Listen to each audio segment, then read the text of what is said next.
Okay, so as Diane indicated, this is a moment in which we have to have a change in paradigm, and that's a message that Helga LaRouche has been emphasizing. The conference we're going to have in 2 weeks is going to be on that same subject. And in fact, if you, I'll just let people know that there is a website that has been set up, which is www.schillerinstitute.com, the German spelling of institute, where the speeches and so forth from the conference that Diane referenced are up there. And the point that Helga made in her presentation, and the point that Lynn keeps making, is that this is an existential crisis right now for civilization, in which either we have a shift into a completely new paradigm, or we continue with the empire system, which will rapidly collapse like all empires have collapsed. The imperial form of social organization that has dominated mankind for all history. There has been progress in spite of it, but the dominant characteristic that has governed society has been this imperial paradigm. And that all empires, for reasons which I'm going to explain, inevitably crash.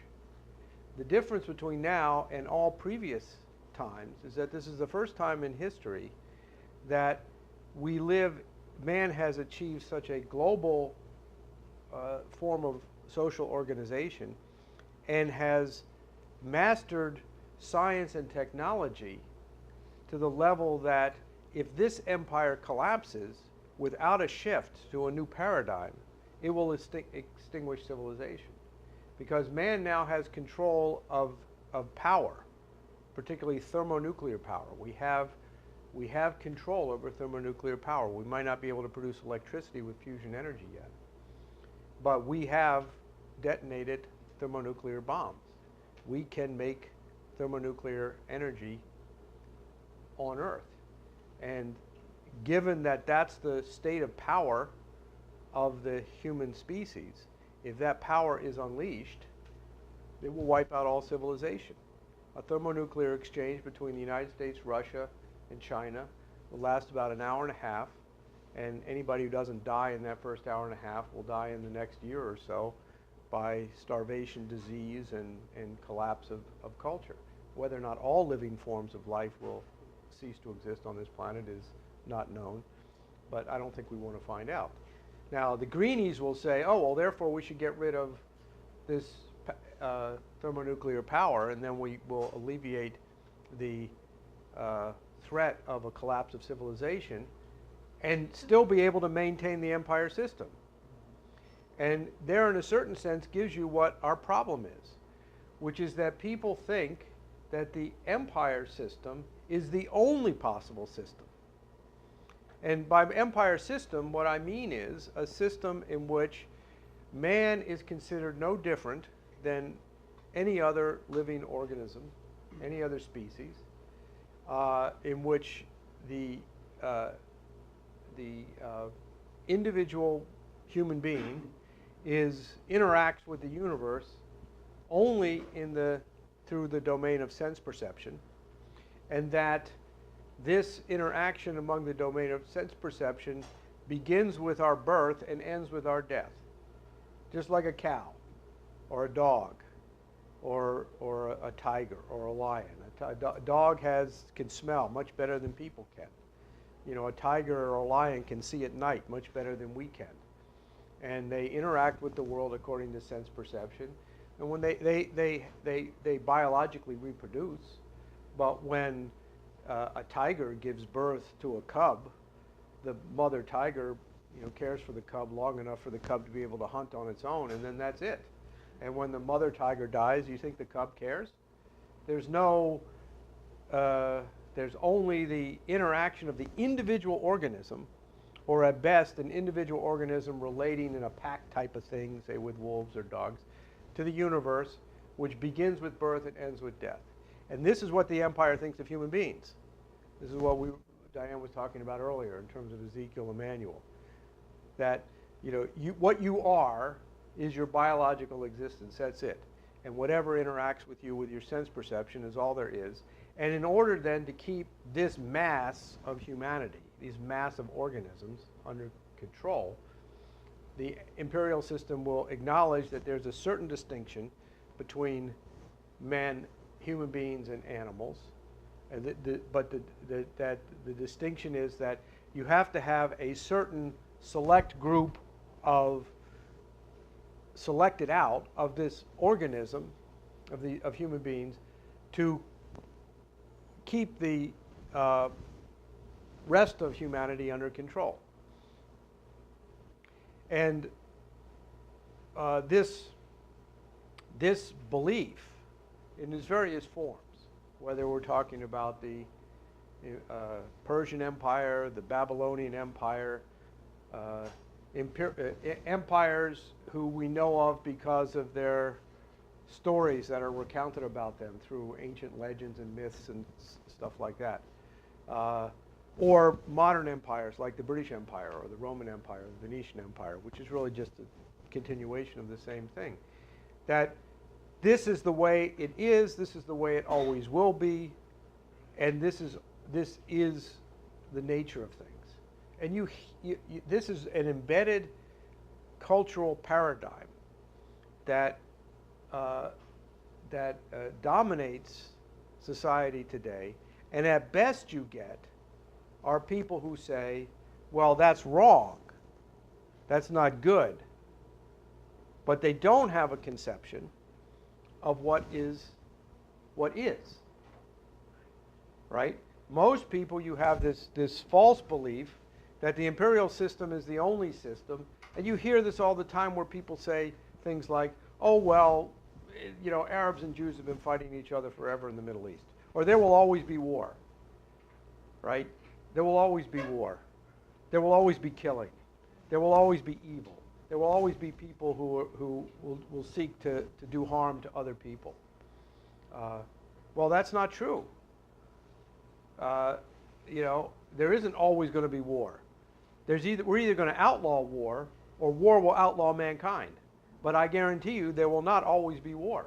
We've come to the point in human civilization where war is no longer a means by which anything can be accomplished. No one has won a war since World War II. No one could ever win a war, ever again. And if war doesn't end, war will end mankind. So for people to say there will always be war because there always has been war is just insane.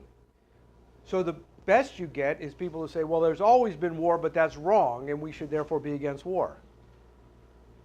But they don't have an idea of, well, what is a world without war supposed to look like? Is it supposed to just be nice and peace where everybody's friendly with each other? And you say, well, that'll never happen. So therefore, we're always going to have war. So unless we have a positive conception of what mankind should be, this new paradigm, we will never really defeat the empire. We have a real important mission, first of all, which is to wake people up as to what it is they're living in. Because when you're blinded by this false belief that the empire is the only system, you don't even have a sense that that's what you're living in. That's the way the world is, right? And as I say, if you shock people about this enough, like with this thing with Ezekiel Emanuel, or this threat of nuclear war, the threat of asteroid defense, you can get somebody to say, well, that's not right. What are we going to do about that? We have to stop that. Yes, we should stop war. Yes, we should get better health care. We should stop this right to die movement. We should, stop starvation. So you get a negative reaction to something bad that shouldn't be. But we have to do more than just that. We have to give people a sense and create a movement for this new paradigm where people actually understand what should be. And that is really the nub of what I want to try and address today, at least briefly. I don't claim to be able to give you the whole story on this. in this shorter period of time anyway. But I will try and use some examples to illustrate what should be. I guess another way of saying what I'm trying to say here is that we should not define what is by something that is not what isn't. The imperial system isn't the nature of man, but we can't define man as being simply not what the empire says we are. We have to know who we are. Now, LaRouche has made this very explicit, and it's not a secret. I'm not, I don't have some secret word I'm going to say in a few seconds, which has never been uttered before about what what man actually is. But, which is that man is fundamentally not a creature of sense perception, but the only species which possesses creativity. Creativity as not as a characteristic of the human being. Now, you say, what is creativity? It's not an arm, it's not a leg, it's not a sense organ, it's not the brain, it's not a biological part of our makeup. But it is something that every human being possesses, and a small number of human beings actually are conscious of it and exercise it, both in our current society and also throughout history. And therefore, to really understand this new, this principle of creativity, we have to understand it from the standpoint of, from this principle of creativity, we have to understand how it's exercised. Because people actually, we as individuals, have to begin to understand what creativity is. Lynn often refers to it as creativity per se. And because if you have a positive conception of what creativity is, then you're not just fighting the empire because it appears to advocate or develop or create things, produce conditions which we don't like, but that we actually are fighting for something that is positive. Now, we know creativity. Every one of you knows of the existence of this creativity, because it's inherent in every human being, and it's always expressed in children. And the problem is that because our culture, this culture in particular, is so degenerate, this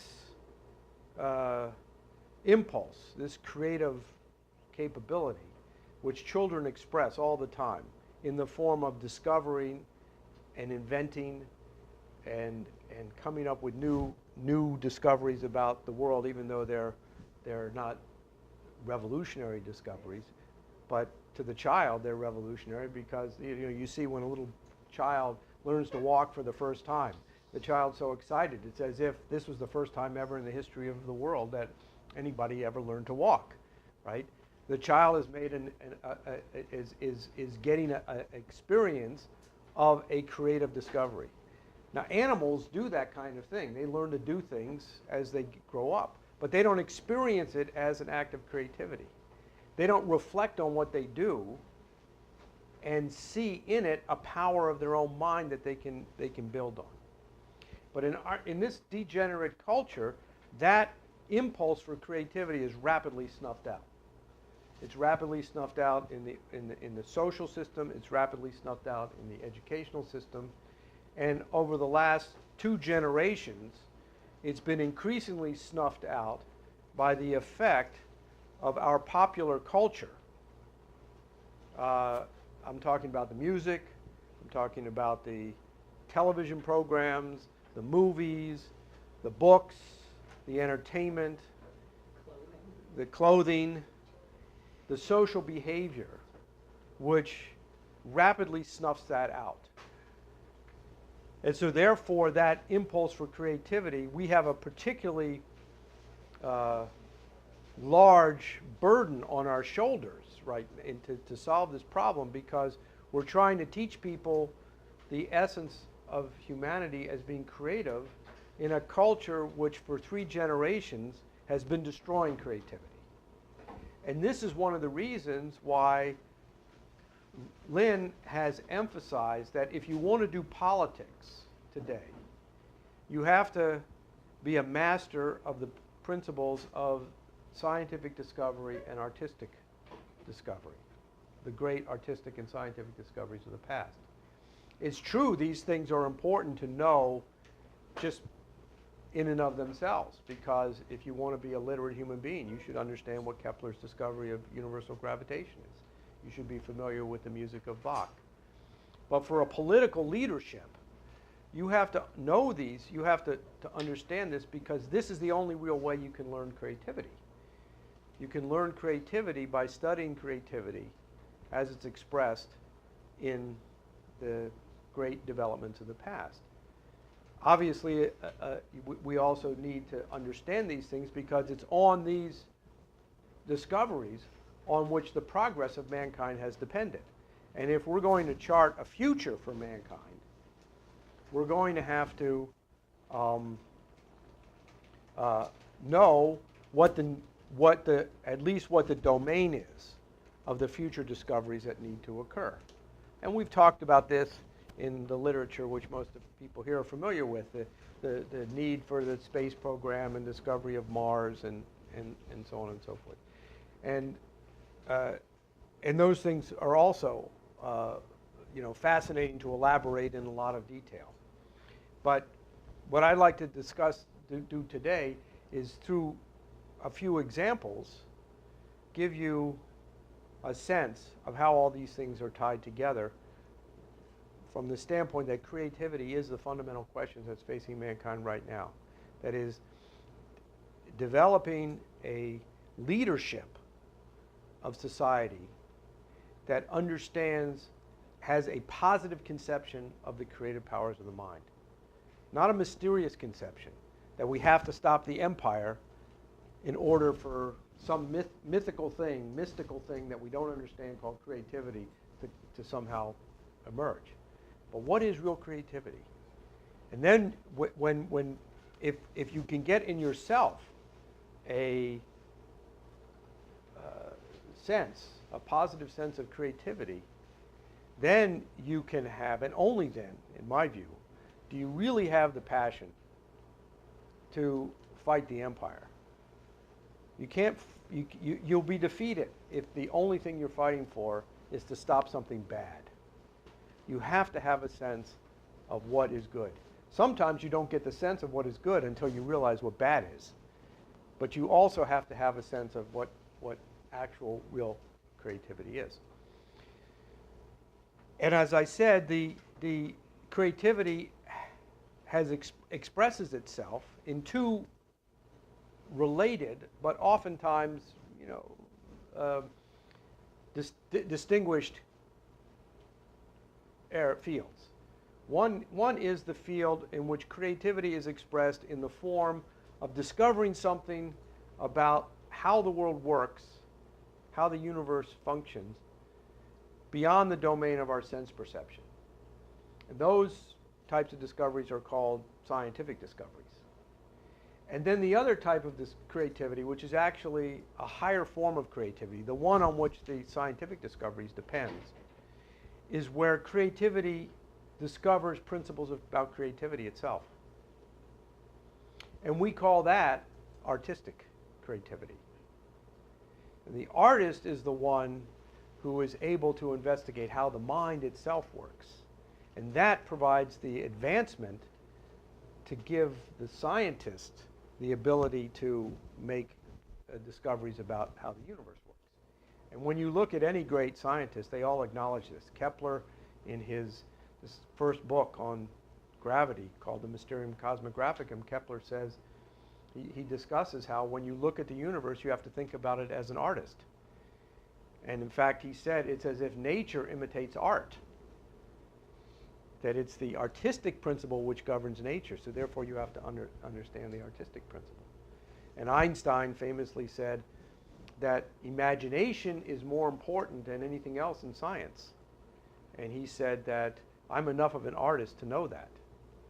So it's in this investigation of scientific creativity and artistic creativity that one can begin to see how creativity works and what it is exactly. Now the first, what I'd like to do, just to, with that preface, is to go through a couple of examples, which I think is several examples, which I think is the most efficient way in this setting to try and illustrate this point. My intention is not to clue you in on all the fundamentals of every one of these discoveries. That would take a whole series of classes and a lot of discussion. But with the intention here is to use these examples just to try and hone in a little bit on this question of creativity, what creativity is.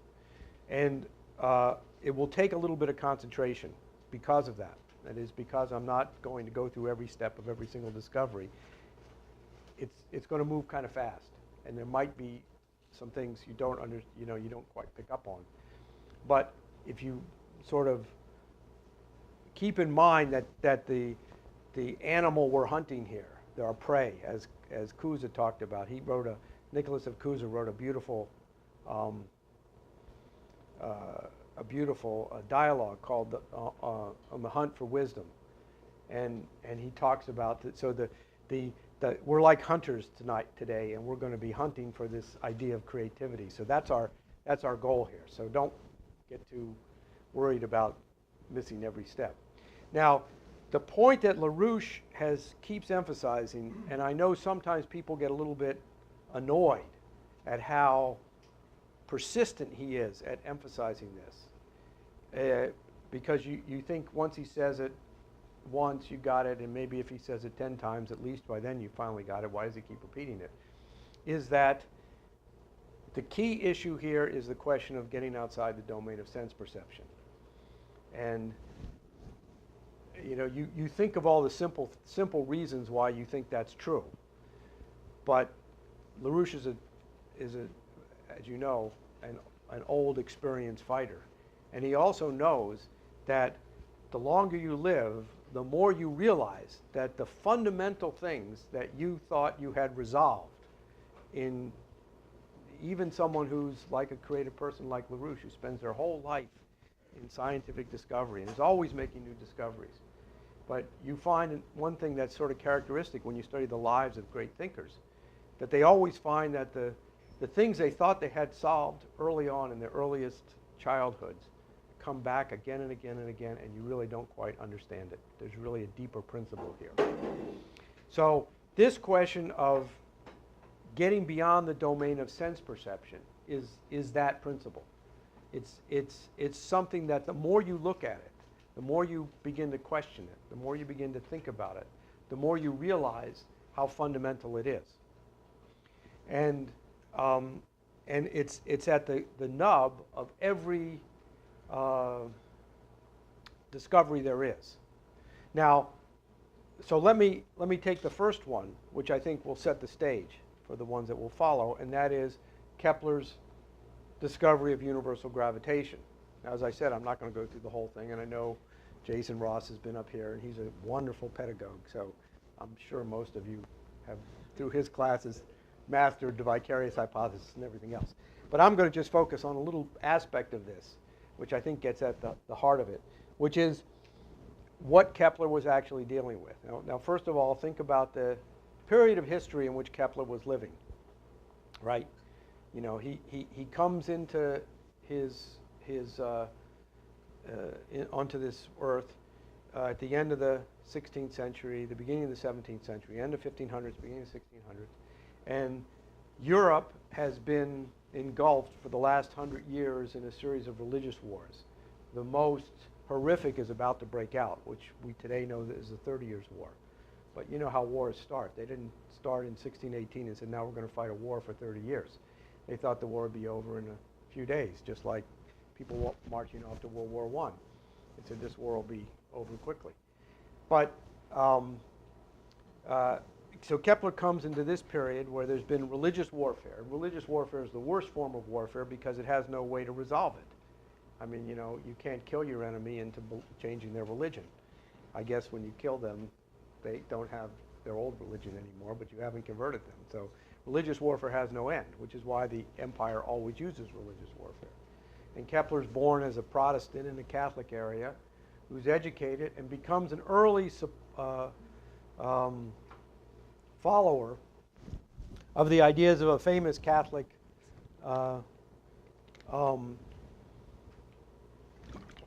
thinker, Nicholas of Cusa, who was hated by most of the authorities in the Catholic Church because what he discussed in his scientific discoveries was against the empire's domination of both the Catholic and Protestant religions. So Kepler's looking at this world, which is a world similar to ours, but ours is worse for the reasons I said, that it's global, in that there was no really civil society. There was just war. His father was a mercenary soldier who would go off and fight in a war to get money to feed his family. And every once in a while he'd come home and see the kids and then go off and fight a war. And one day he went off and fought a war and never came back again. Nobody knows where he died, what war, what battle he was killed in. And Kepler realized early on that the reason that this was going on was for the same thing I've been discussing, which is that people didn't have a real conception of what the universe actually was. That they only knew this world of chaos. And the way that got conveyed to both the intellectual class and the simple-minded people of the time was through a certain mythology about astronomy. And this is an important principle. I'll just put a little parentheses here, that what governs the people's behavior oftentimes is not what they say it is. It has to do with what we were talking about earlier, this idea of a paradigm, the way they think about the world. And the way people think about the world is usually conveyed in the form of myths and legends and stories. And now today people call those scientific theories. But there's no difference between what today people call a scientific theory and a myth or a legend, because it is held as a belief without any real sense of knowledge that it's true, whether it's true or not. And the myth, the general myth that had dominated society for basically 2,000 years from the murder of Archimedes, was that the most perfect form, the most perfect thing in the universe is things that don't change. Right? Because if something is perfect, it doesn't have to change. How can it get more perfect? Right? If it's absolutely perfect. So the myth was God is perfect, so he doesn't have to change, right? And then you go down from there, right? So God is perfect, he doesn't have to change. And man is nothing but change. You know, we're born, we grow into adults, then we grow old, and then we die. That's all change, right? We start off as kids who don't know how to speak. We learn to speak. We develop capabilities. We develop knowledge, and then we disappear. Everything about human beings is changing. Everything about life is changing. Every living organism it comes into existence and then goes out of existence. It grows. It changes. Everything on Earth is changing. So, therefore, everything that happens with man, everything that happens in Earth, all this changing that you see all around you, that is the universe, is as far away from God as you could possibly get. And if you want proof of that, just go out and look at the night sky. Because you look at the night sky, you can see it with your own eyes, this theory. Because if you go out and you look at the night sky, you see everything that's close to you is changing. And as you get further away from you, you get to the moon. That changes less than anything close to you. And you get to the planets, and that changes less than the moon. And you get to the fixed stars, and they change less than the planet. So the farther away you get from where you are, which is, you know, you're at the center of a big sphere, and the farther away you get from you, the less things change, and God, you know, is way up there. So that changes the least. So, and the best thing that can happen is that you should then live your life so that you don't change. And the best way to do that is to die, because once you die, you stop changing. At least your ideas stop changing. Your biology continues to change, because then you decay. So this was the, I mean, I'm being pretty, you know, short with my description of it, but when it got fairly elaborate, I mean, you know, people wrote whole volumes on this stuff, and ministers and priests gave sermons to back this thing up, and professors in medieval universities wrote tomes on this, and droned on and on and on to prove that this was really the nature of the universe, and that society had to reflect this. Because in an imperial society, nothing's supposed to change. Because nobody can do anything except the emperor always rules. And all change is run by the emperor. And this was the justification for the chaos and carnage which was dominating society. Because you say, this is the way things are. We're down here way away from God, and so we can kill each other and so forth, and that's no change. We have to have less and less change. The best form of society is the society which doesn't allow change. So what can we do to keep change out of society? And the best form of government for that is the imperial system. And this is what dominated things. And Kepler proved that that wasn't the case, because he said, wait a minute, if you go out and you look at the night sky, it's not how it appears that governs how it actually is. And that I can prove that, well, I can prove that the actual, what you see that's changing is not a sign of imperfection, but is evidence of the higher perfection of the universe, which he called the self-perfectibility of the universe. So that for Kepler, which he learned this from Cusa, that perfection is not a state of no change, but it's a state of self-perfectibility. And what on earth has the greatest capacity for self-perfectibility, i.e. man?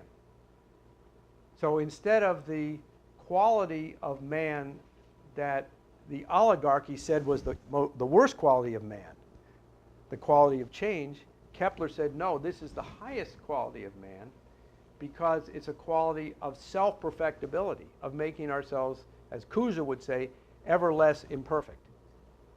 Acknowledging we're imperfect, but recognizing that this idea of being ever less imperfect was the sign of man's goodness. And then Kepler said, and I will prove to you that this is actually a characteristic of the universe. This is not just something I say about man to make us feel good against the empire, but this is really the way the universe works. And the proof he gave of this was that he looked at Mars, the orbit of Mars. And in one sense, it's coincidental that he looked at the orbit of Mars, because his patron, Tycho Brahe, had been studying Mars and had developed a lot of important data, so he could precisely study Mars very well. But Kepler milked that irony for everything it was worth, because Mars was the Roman god of war, and so Kepler said, I'm going to harness Mars. I'm going to bring Mars into the domain of human mental power, and therefore I'm going to harness war with creativity. I'm going to end war with creativity. It's very, he does this in all kinds of ways, but it's very beautiful.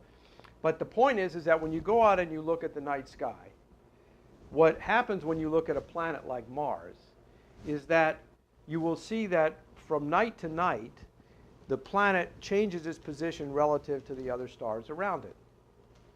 And over the course of about 680 days, Mars will appear in a complete circle of the planets around you. I mean, it just, everybody, of course, because of modern astrology, which they print in every newspaper and all over the internet, knows what the zodiac is, which is a circle of constellations which people think look like animals, so they give them animal names and other things. And these are the stars that are on the path that the sun travels over the course of the year. That is, if you go out at sunrise and you look, the sun rises in the east and you look west, you'll see some stars that are right on the horizon when the sun is rising. And from night to night, those stars change. And over the course of a year, it comes back and makes a full circle. So when you look at Mars, Mars does this also transition through the zodiac, like the sun, but it takes longer. It takes 686 days instead of 365, approximately. But the other thing Mars does, like the sun, is that the rate that it moves through the sky is not uniform. It's non-uniform. And it changes, it speeds up and slows down. You have experience with this also just by looking at the difference between your watch, that is an actual watch as opposed to a digital watch, and the position of the sun in the sky. You know, in the summertime, the sun reaches its zenith later in the day than in the wintertime when it reaches it earlier in the day. We tell time by our watches, which move uniformly around the clock face, whereas the sun doesn't obey that uniform watch. It rises and sets. The halfway point between rising and setting is different throughout the course of the year. And it makes a cycle, and that cycle changes the rate at which it's changing from time to time. Well, so therefore you have this paradox that when you go out and you look at the night sky, you see this thing is changing from time to time. And of course, man didn't create the planets. God supposedly did, so the oligarchy had to come up with some explanation for why God would have put this non-uniform motion in there. And the explanation they gave was, oh, well, it's just an illusion. That's just the way it looks. See, God wouldn't have put anything that was non-uniform in the heavens. It's actually uniform, but you think it's non-uniform because you're here on Earth and everything on Earth is all screwed up. So they had this, I'll make a little, uh-oh, what happened here? That thing went to sleep. Okay. All right, so my good friend Jason has made us a nice video that illustrates this.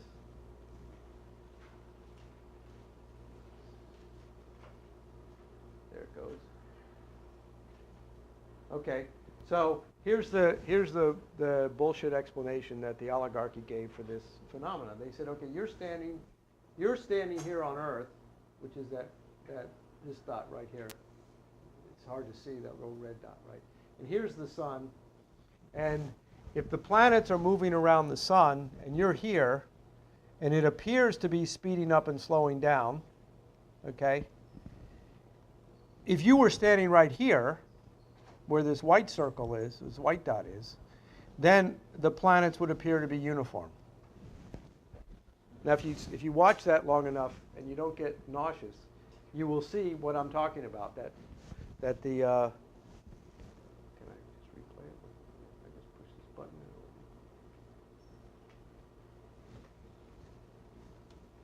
Okay, you can see that the motion. If a viewer here, standing where that white dot is, would see the planets moving uniformly, as they wouldn't be speeding up and slowing down. But somebody here would see it speeding up and slowing down. Okay? And they said the problem is, the only reason why it appears to speed up and slow down is because you're in the wrong place. If you could be in this place, it would be, you would see how God really created the universe. Well, Kepler then did something which shocked everybody. He came up with you can turn on the lights now for a second. He came up with something which you've read Lynn talk about a lot, called the vicarious hypothesis. The way he proved this was not true, he said, okay, suppose that was true. Where is that white dot? Where is that place that the world would look to be moving uniformly?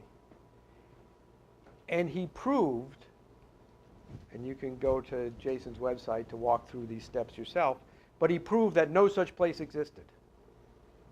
Now that's a very interesting type of proof, right? He proved that not only is the problem of science for us to try and find where that white dot is, he proved there is no such place. Now if there is no such place, then the planets are actually moving non-uniformly. They're always speeding up or they're always slowing down. And the question becomes then, well, how does the planet know how much to speed up or slow down? What's making the planet decide when to speed up and when to slow down? You can imagine a simple experiment to pose this problem to yourself.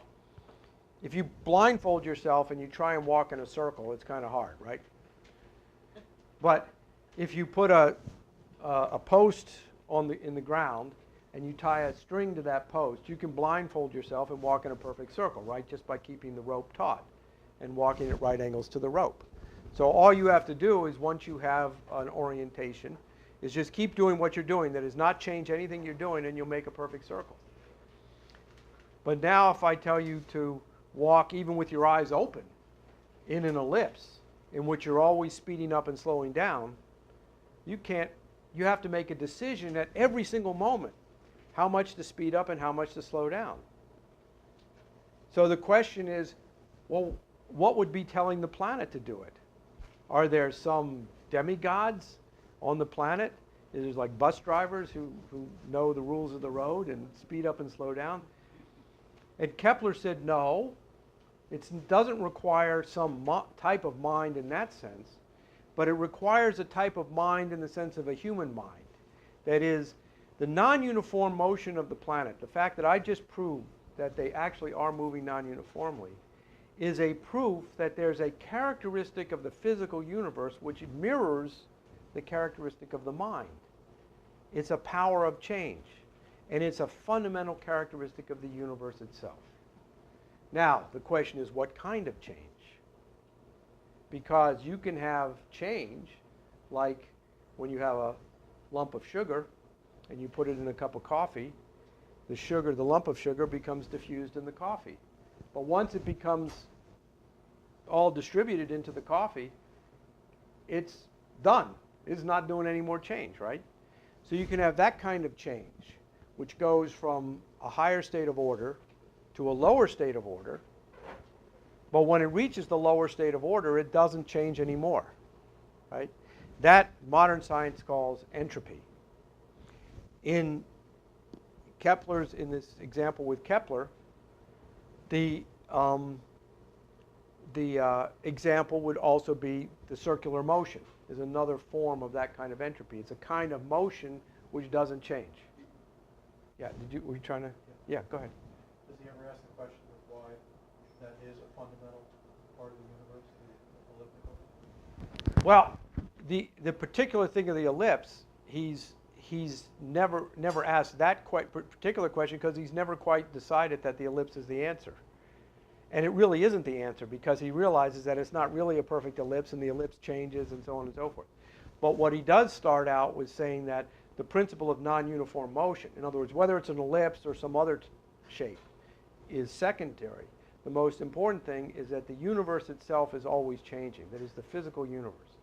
In other words, he's saying that instead of going out and looking at the night sky and in the domain of sense perception, getting proof that this imperial system is the only system, perfection is no change, he's saying perfection is change.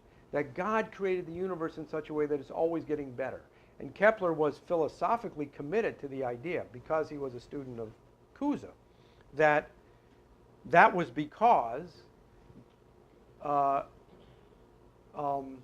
that's the fundamental characteristic of the universe, and that the way he puts it is very poetically. He says, it's as if God looked to man, who was yet to be, and constructed the universe according to principles that man, who he was going to create, would find beautiful. That is, he was going to create a creative a consciously creative being, and that he constructed the universe according to the principles that would be coherent and beautiful to a consciously created being.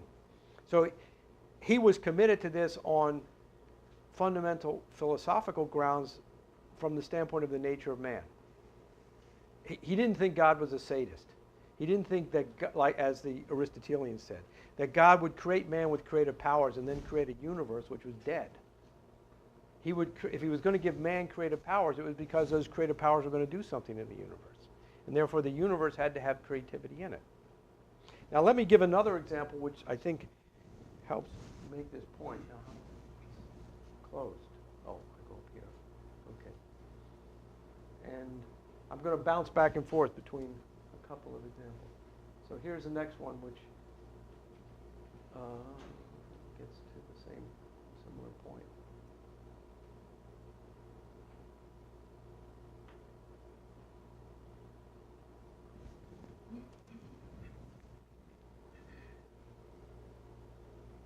Okay. Now there's a picture of a picture. But even though it's, maybe you should turn the lights off just so people can see a little better. This is a picture of a painting,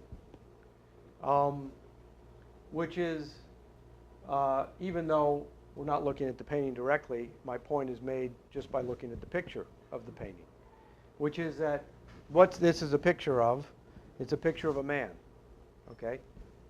And what you can see in looking at that picture of the man, and even if you were looking at the painting, you could see that it's very skillful in terms of the depiction of the features of this person, right? And that requires a tremendous amount of skill, of course, but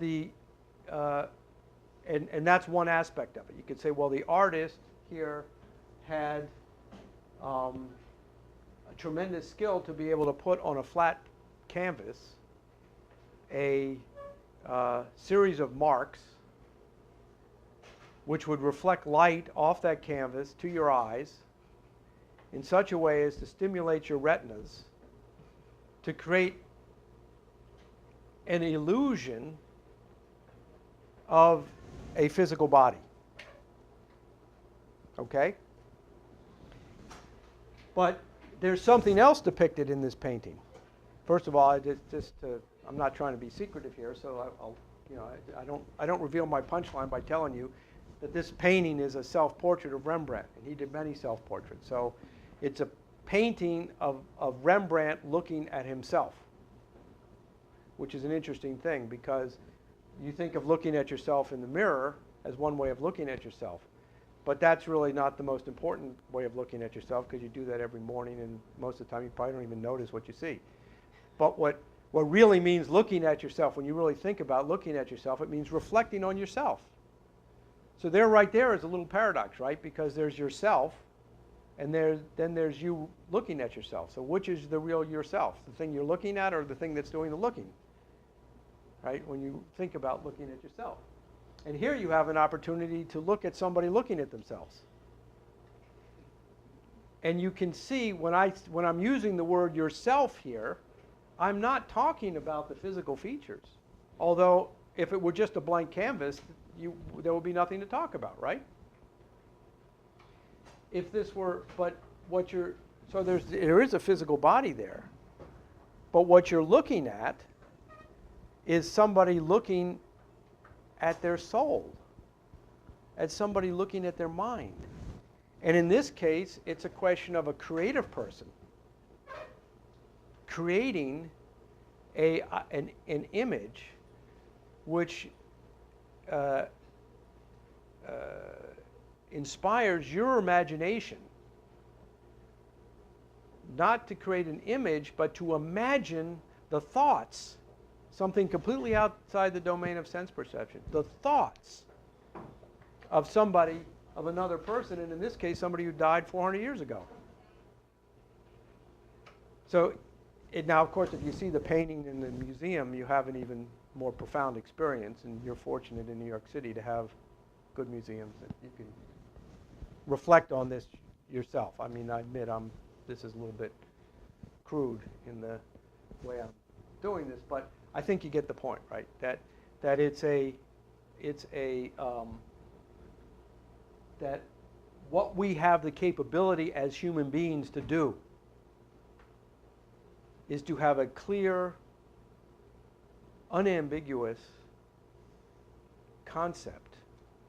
Maybe unambiguous is the wrong word, but a clear and distinct concept of something which is completely outside the domain of sense perception, which is the thoughts of another human being. And since this is a painting of Rembrandt as an old man, looking at himself as an old man, what you get in this thinking is not just like the thoughts of a person who's thinking about a particular thing, but somebody who is really reflecting on his own life, his own experiences, his relationship to immortality, somebody who is thinking about his soon-to-be death and what's happening in the world.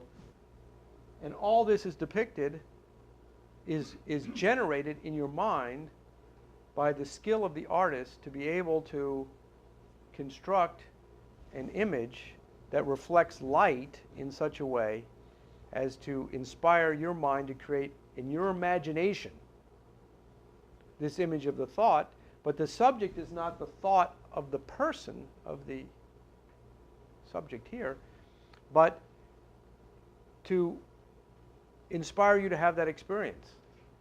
Because when you have that experience and you think about that experience, you know something positive about your own capability, creativity, that you have this power to imagine profound thoughts of another human being. Now, contrast that, of course, as I was saying earlier, with the situation with our modern culture and our modern. It does exactly the opposite thing. It does not inspire one to appreciate their own powers of imagination. It inspires people to, it destroys that capability. And this is why art is a province of cultural warfare, why the oligarchy has always used art to destroy the culture. And one of the things that's so important in our movement is to promote great classical art and culture and to be uncompromising on that. And I know we get lots of flack from people who say, I like this other stuff, but it's not whether you like it or not that's the issue, is what does it do to you? And what is the intention of what it's doing to you? So that's another parenthesis. But I think from the standpoint of getting beyond the domain of sense perception and getting a positive idea of creativity, you see think about now in your own mind, what's exhibited here as a principle and what we just talked about with Kepler's principle of universal gravitation. In both cases, the idea is a real idea. It's not an idea about something that's not real. It's an idea about something that actually exists in the universe. And yet, it's completely outside the domain of sense perception, but it's totally clear and distinct. And of course, in both cases, the domain of sense perception gives you nothing but an unclear idea. If you were to try and analyze this picture by going down to the smallest level and look at each brush stroke and each color and everything else, you could do it, forever, and you would never, with that kind of analysis, actually get the idea that's inspired in the mind by an immediate glance, interaction of the mind with this type of picture. So let me move on to the next example. I know I'm going quickly, but sometimes a presto can work pretty well. So since we've been talking about light and sense perception, I'm going to shift to another example of light and sense perception, and that's the relationship between light and heat. Okay, here it is. Now, you're all familiar with the fact that there is a relationship between light and heat. And this is another principle that Lynn talks about a lot, and is important with Kepler, and you see it here, which is the paradox between the juxtaposition of two different sense perceptions interacting with the same phenomena. Okay? In the case of light and heat, it's the question of light, which is we know light through our eyes, vision, and heat through touch. If we didn't have a sense of touch, we wouldn't know whether things were hot or cold. Okay? Now, we also know that when an object is heated, it tends to emit light, and vice versa. If you shine light on an object, it tends to warm up. Like if you take a magnifying glass, you can concentrate the sun's light and burn a piece of paper or whatever. And that there's also a relationship between light and heat and the color of the light that is associated with the heat. This is a typical or sort of an artist's depiction of that. Whereas it's cooler, this object, imagine an object where it's cooler down here and hotter up there, and you can see that the light, as the thing gets hotter, the color of the light changes. So you get a relationship between light and heat in terms of an increase in temperature and a decrease in an increase in temperature and a change in the color. Okay. Now, this phenomena obviously wasn't, it's been known for a long time. But in the 19th century, it became a real important focus for scientific investigation. Because, especially since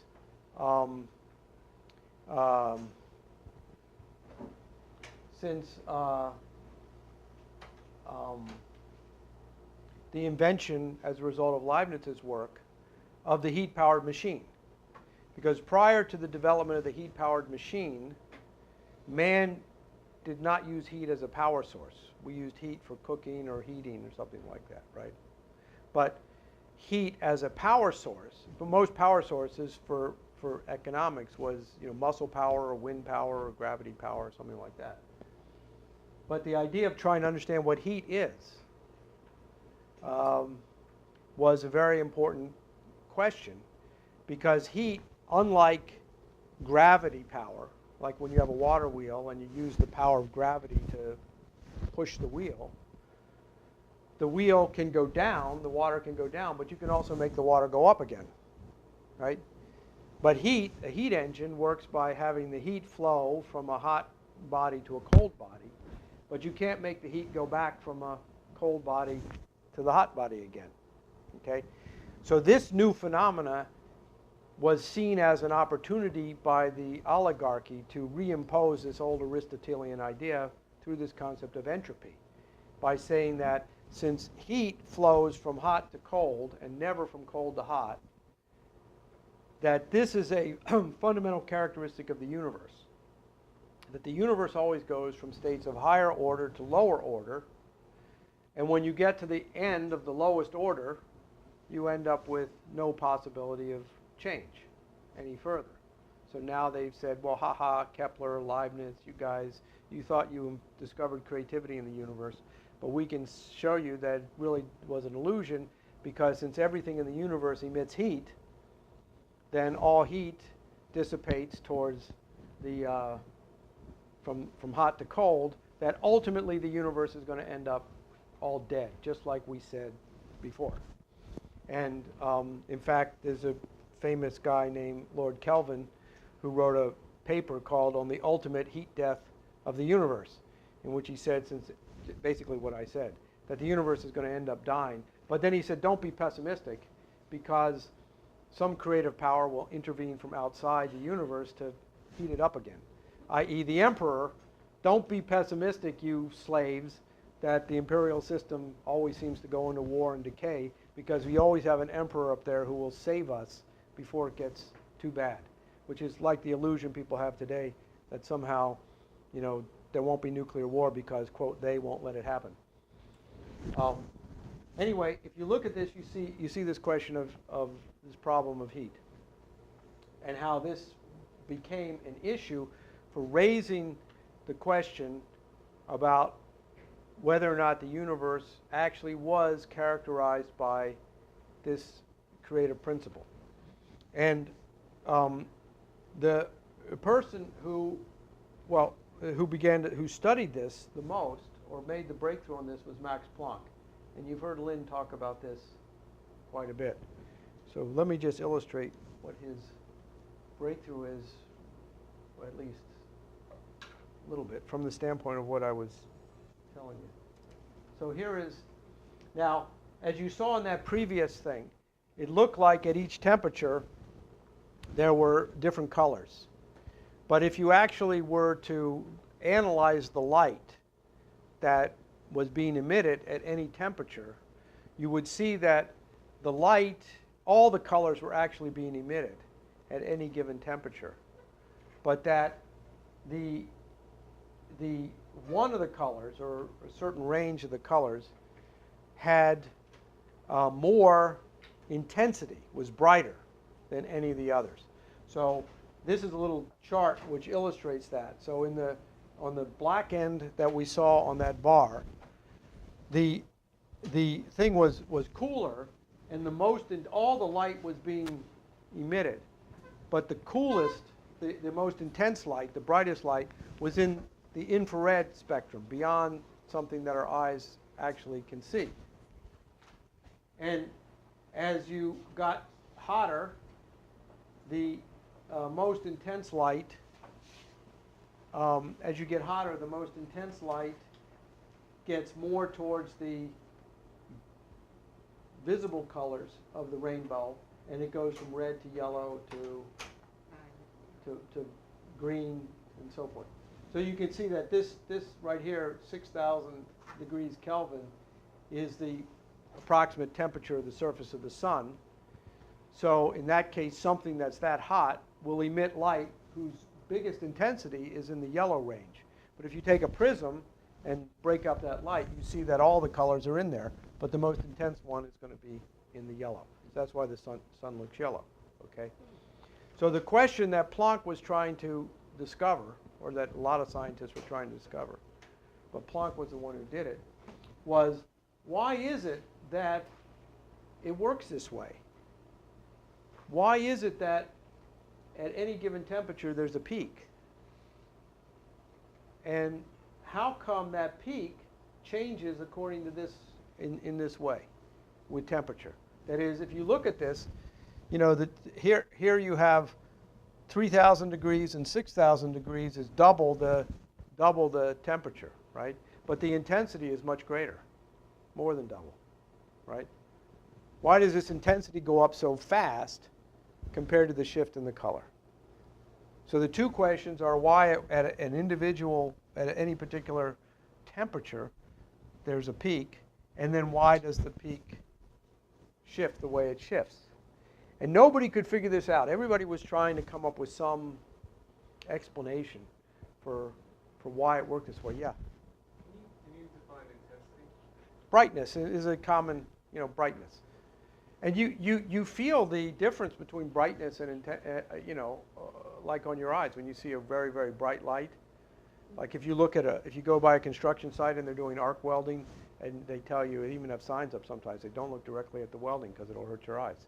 So that light is very, very intense because the temperature is very hot.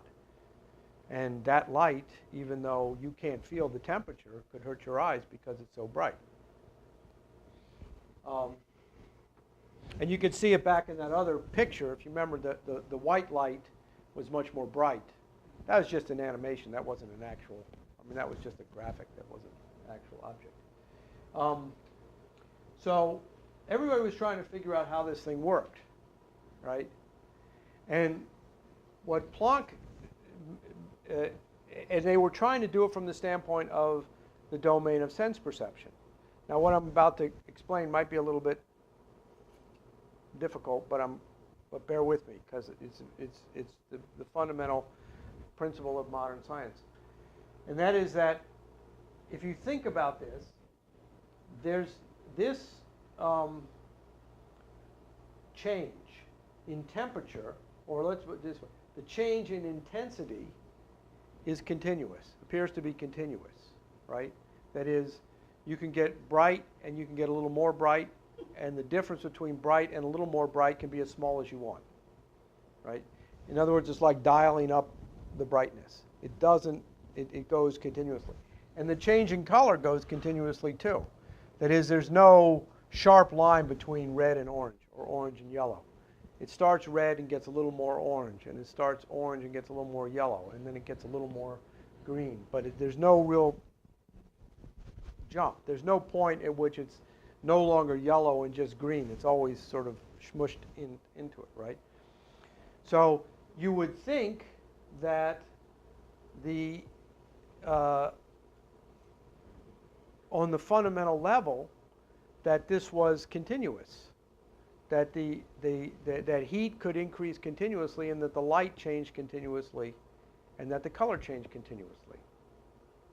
But every effort to try and come up with a mathematical formula that described this relationship failed. Just like with Kepler and the vicarious hypothesis, any attempt to find the place where that white dot would be failed. And so Planck said, well, the problem is you're looking for the wrong thing. These things are not continuous. They actually are ordered according to steps, which he called quanta, quantized steps. And that, therefore, when something appeared to be in equilibrium, that is, a state of no change, it actually was in a state of a great potential for change, a higher potential for change.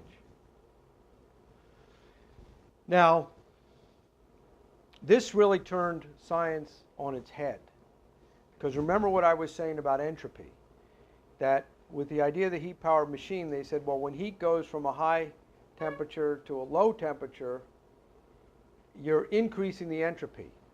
And if that's the way the universe works, then man can make all these creative discoveries that we want, but the universe will always work against it, because the universe is always trying to seek a state of equilibrium.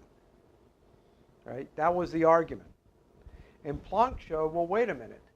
What you think is equilibrium, what your eyes, what your touch, what your sense perception says is equilibrium, is not equilibrium. It's an actual state of a higher potential for change, a greater potential for change. And Planck actually came to New York in 1908 and gave a series of lectures at Columbia University in which he outlined this argument. And it's a very painstaking and rigorous argument in which he says, and he did this many places, that wasn't the only place, in which he says, okay, when you look at the world according to the domain of sense perception, you can make an argument that there are some things in the universe which tend irreversibly from higher states of organization to lower states. That is, they increase their entropy.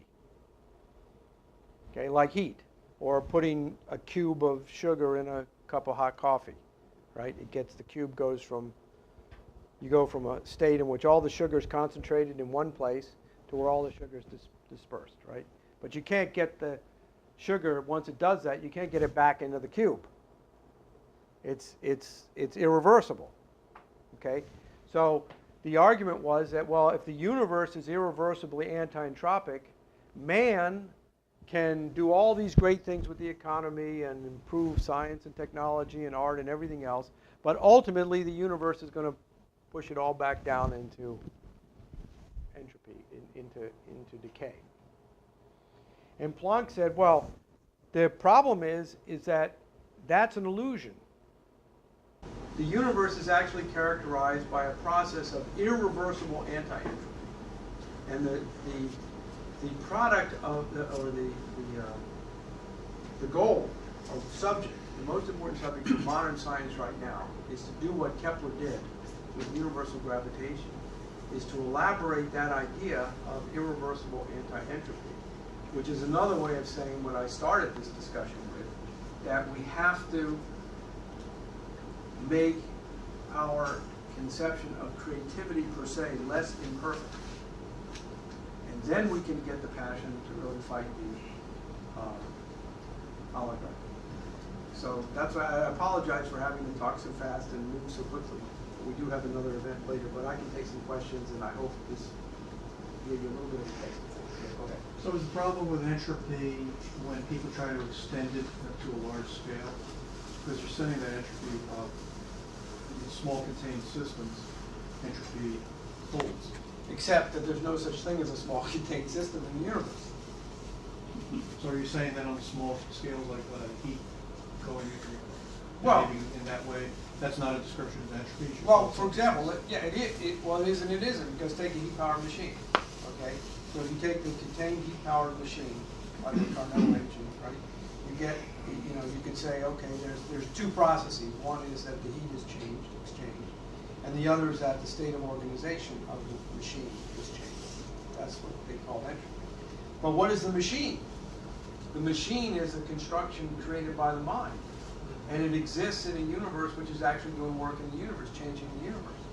So even in that example, you can take the cylinder where the heat is exchanged and limit it to that, but what created the cylinder? So,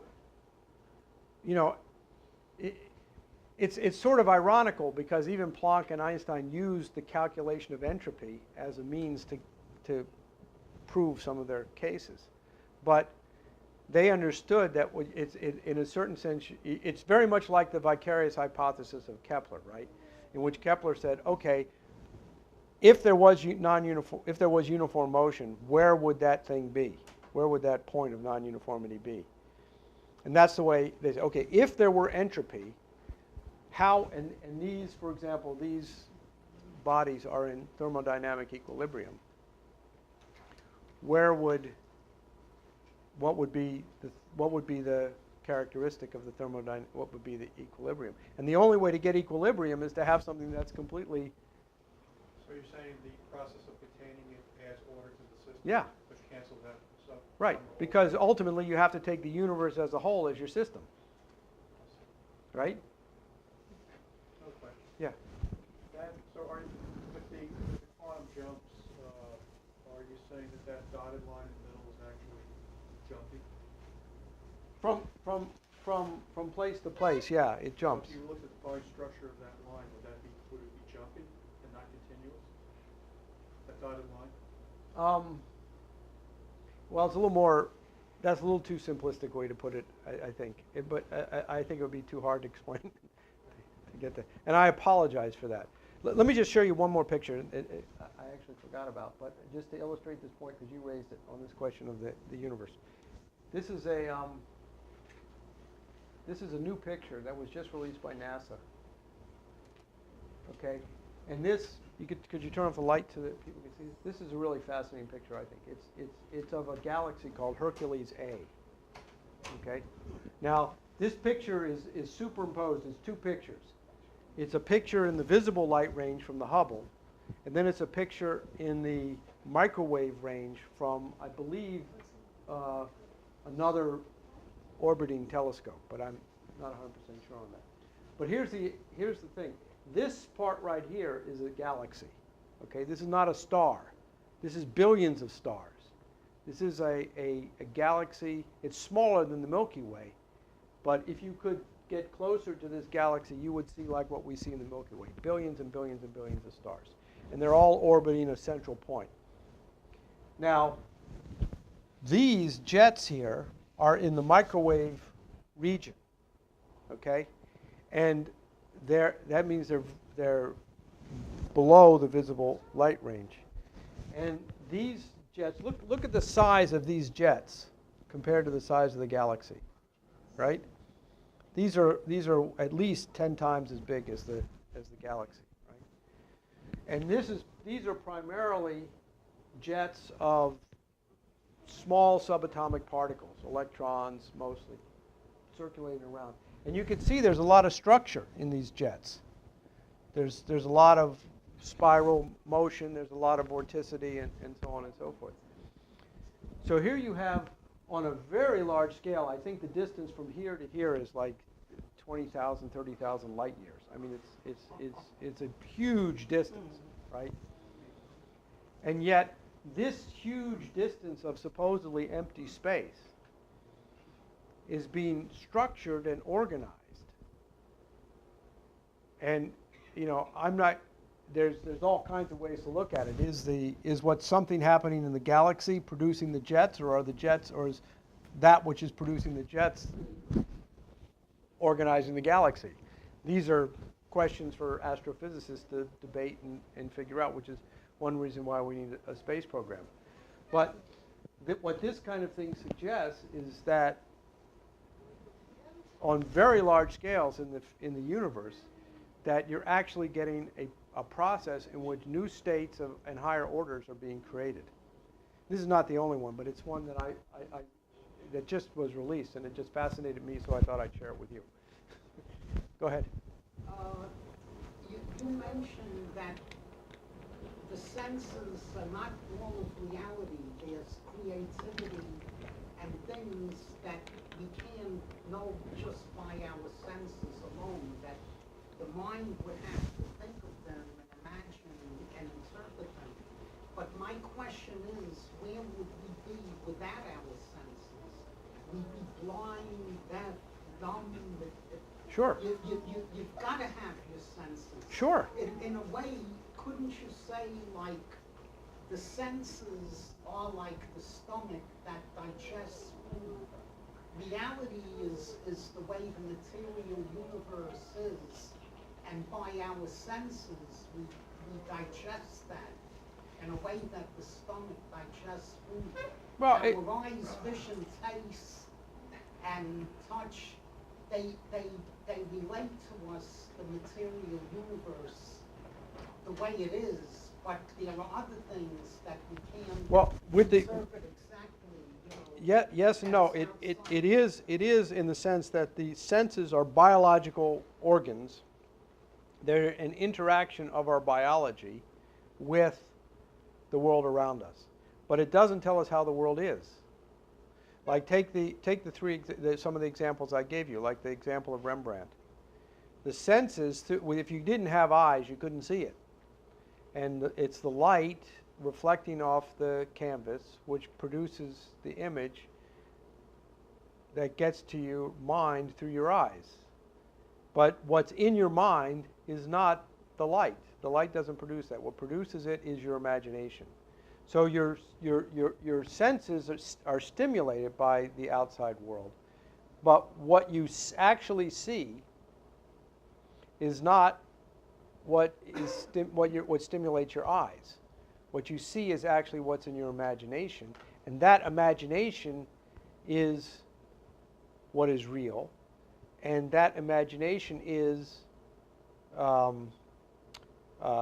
has to become less imperfect, because the question you got, how do I know? Here's the question that comes up. How do I know that what's in my imagination is a reflection of what actually is outside of me, or just something that I conjured up in my own mind?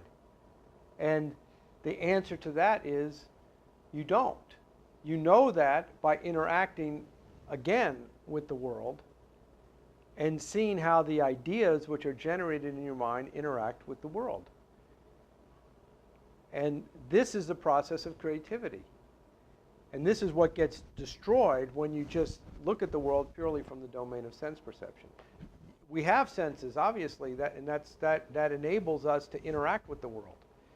But we know the world is much more than what our senses can see. Like when we look at this picture, you can't see this. The light here is the only way we can see that is to have an instrument which interacts with a part of the electromagnetic spectrum which our eyes are not sensitive to, and yet it's part of the real world.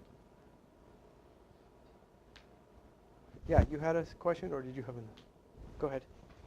So you're saying that Rembrandt was consciously using art as a medium to communicate directly with the human mind? Yes, absolutely. In his case, for sure.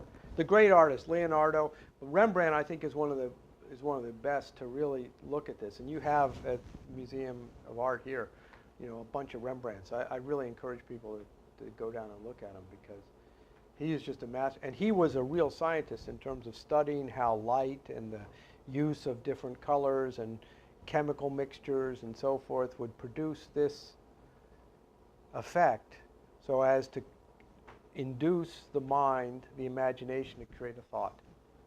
So just think about that process, right? You take a physical things, chemistry, mechanics, all these things to make a mechanical object, which is what a canvas on a piece of paper is, for the sole purpose of inducing a thought.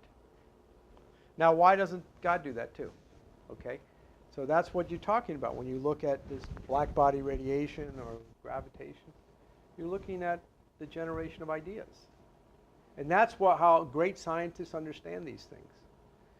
And when you start to begin to think about the world that way, you can begin to get a sense in your mind of what actually is, what mankind really is, as opposed to just not liking what the oligarchy says we are. That self-portrait, I forget whether it's in the trip or the net, but after spending some time in front of it, it had an effect on me as just a questioning of what I was doing. Because this is late in his life, and I've seen the others, and I've read the Fidelios that were very helpful in setting that up. So you see, almost like listening to early Mozart symphonies as opposed to the last five, and you Right. see this process being expressed.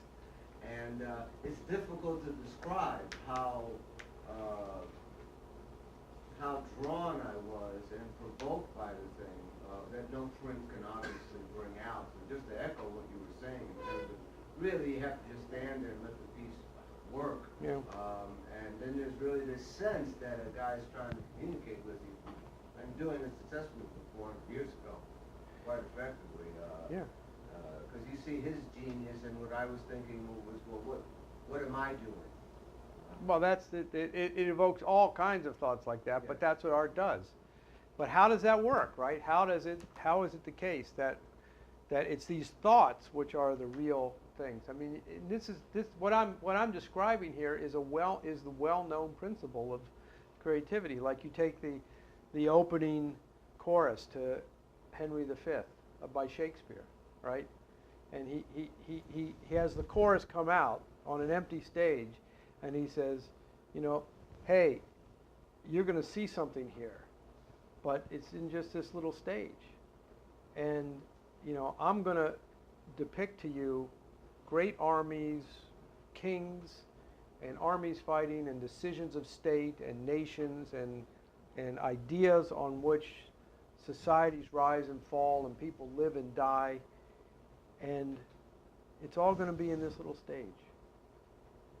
So he says, how's he put it? He says, let me on your imaginary forces work.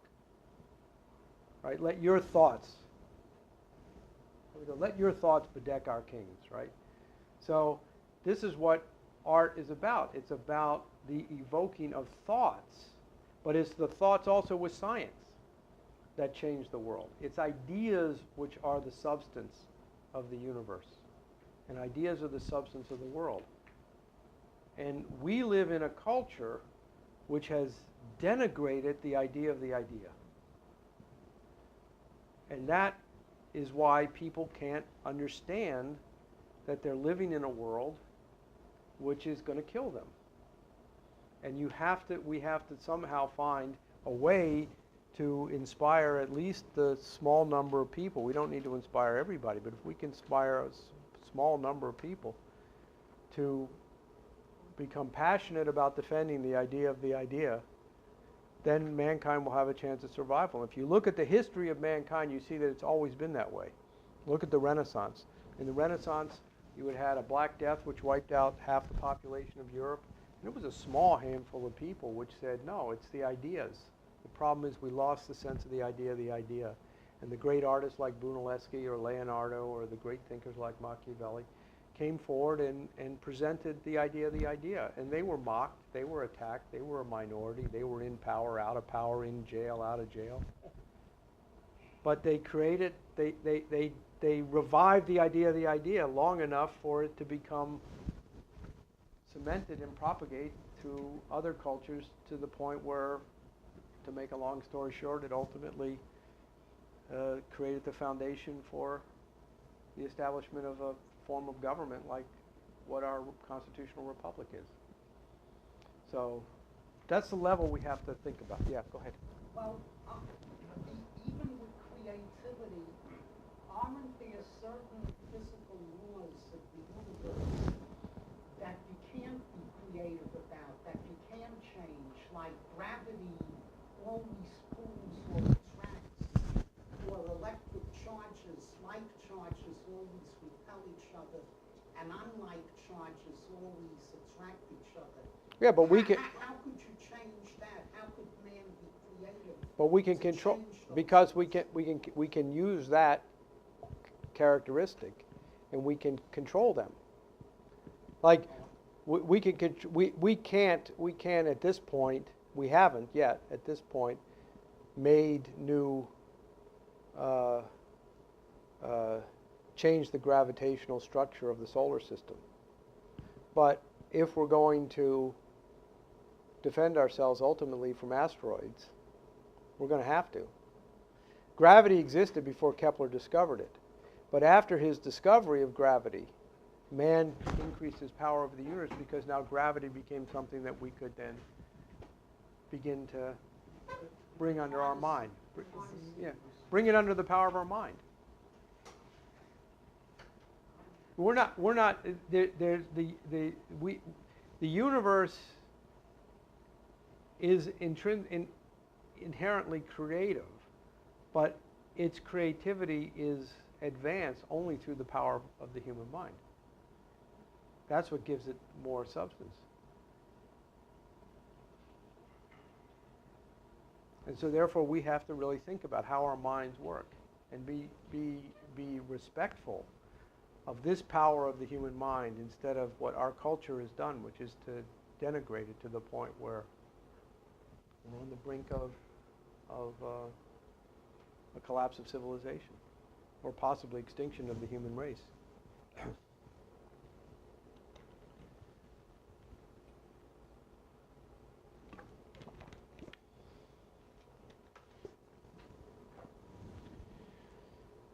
Any other quick questions? I apologize that I have another event to go to. Yeah, go ahead.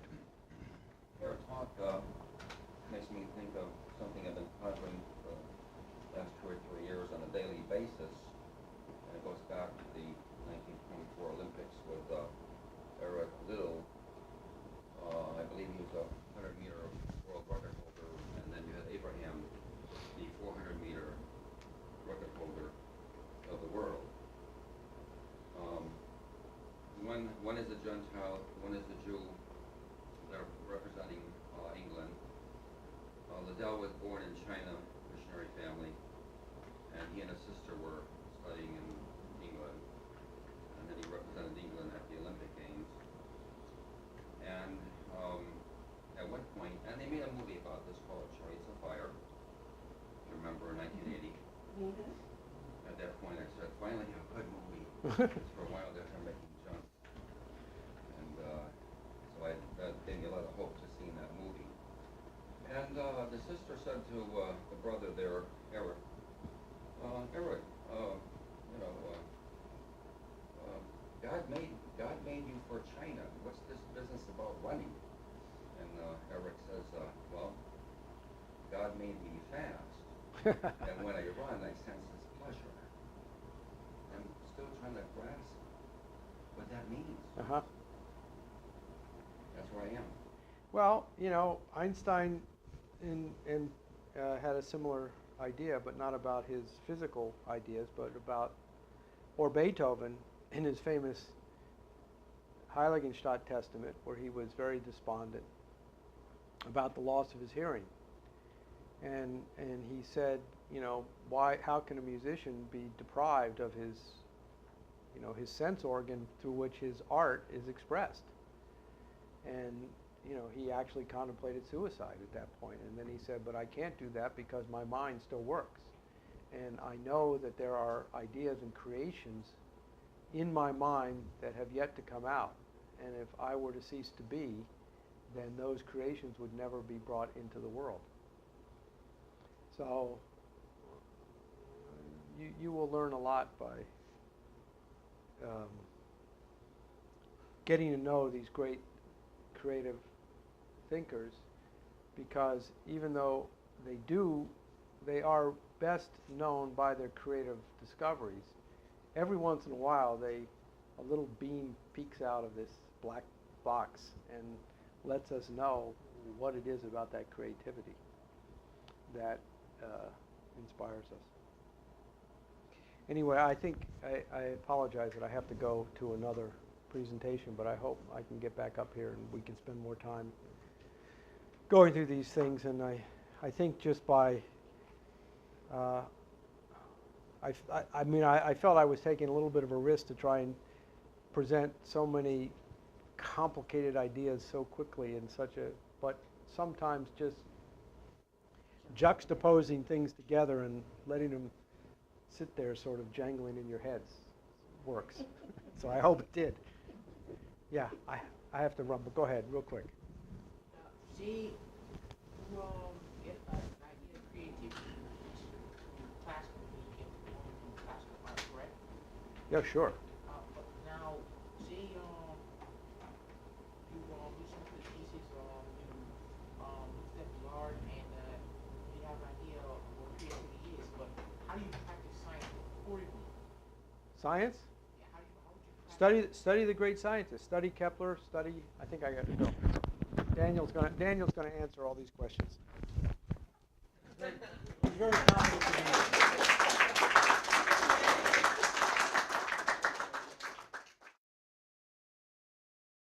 Of all, which is to wake people up as to what it is they're living in. Because when you're blinded by this false belief that the empire is the only system, you don't even have a sense that that's what you're living in. You know, that's the way the world is, right? And as I say, if you shock people about this enough, like with this thing with Ezekiel Emanuel, or this threat of nuclear war, the threat of asteroid defense, you can get somebody to say, well, that's not right. What are we going to do about that? We have to stop that. Yes, we should stop war. Yes, we should get better health care. We should stop this right to die movement. We should, stop starvation. So you get a negative reaction to something bad that shouldn't be. But we have to do more than just that. We have to give people a sense and create a movement for this new paradigm where people actually understand what should be. And that is really the nub of what I want to try and address today, at least briefly. I don't claim to be able to give you the whole story on this in this shorter period of time anyway. But I will try and use some examples to illustrate what should be. I guess another way of saying what I'm trying to say here is that we should not define what is by something that is not what isn't. The imperial system isn't the nature of man, but we can't define man as being simply not what the empire says we are. We have to know who we are. Now, LaRouche has made this very explicit, and it's not a secret. I'm not, I don't have some secret word I'm going to say in a few seconds, which has never been uttered before about what what man actually is. But, which is that man is fundamentally see at night much better than we can. And they interact with the world according to sense perception. And when they biologically reproduce, but when a tiger gives birth to a cub, the mother tiger cares for the cub long enough for the cub to be able to hunt on its own, and then that's it. And when the mother tiger dies, you think the cub cares? There's only the interaction of the individual organism, or at best an individual organism relating in a pack type of thing, say with wolves or dogs, to the universe, which begins with birth and ends with death. And this is what the empire thinks of human beings. This is what Diane was talking about earlier in terms of Ezekiel Emanuel. That what you are is your biological existence. That's it. And whatever interacts with you with your sense perception is all there is. And in order then to keep this mass of humanity, these mass of organisms under control, the imperial system will acknowledge that there's a certain distinction between men, human beings, and animals. And that the distinction is that you have to have a certain select group of selected out of this organism of human beings to keep the rest of humanity under control. And this belief in its various forms, whether we're talking about the Persian Empire, the Babylonian Empire, empires who we know of because of their stories that are recounted about them through ancient legends and myths and stuff like that. Or modern empires like the British Empire or the Roman Empire, the Venetian Empire, which is really just a continuation of the same thing. That this is the way it is, this is the way it always will be, and this will extinguish civilization. Because man now has control of power, particularly thermonuclear power. We have control over thermonuclear power. We might not be able to produce electricity with fusion energy yet, but we have detonated thermonuclear bombs. We can make thermonuclear energy on Earth. And given that that's the state of power of the human species, if that power is unleashed, it will wipe out all civilization. A thermonuclear exchange between the United States, Russia, and China will last about an hour and a half, and anybody who doesn't die in that first hour and a half will die in the next year or so by starvation, disease, and collapse of culture. Whether or not all living forms of life will cease to exist on this planet is not known, but I don't think we want to find out. Now, the greenies will say, oh, well, therefore we should get rid of this thermonuclear power, and then we will alleviate the threat of a collapse of civilization and still be able to maintain the empire system. And there, in a certain sense, gives you what our problem is, which is that people think that the empire system is the only possible system. And by empire system, what I mean is a system in which man is considered no different than any other living organism, any other species, in which the individual human being interacts with the universe only through the domain of sense perception, and that this interaction among the domain of sense perception begins with our birth and ends with our death. Just like a cow, or a dog, or a tiger, or a lion. A dog can smell much better than people can. You know, a tiger or a lion can.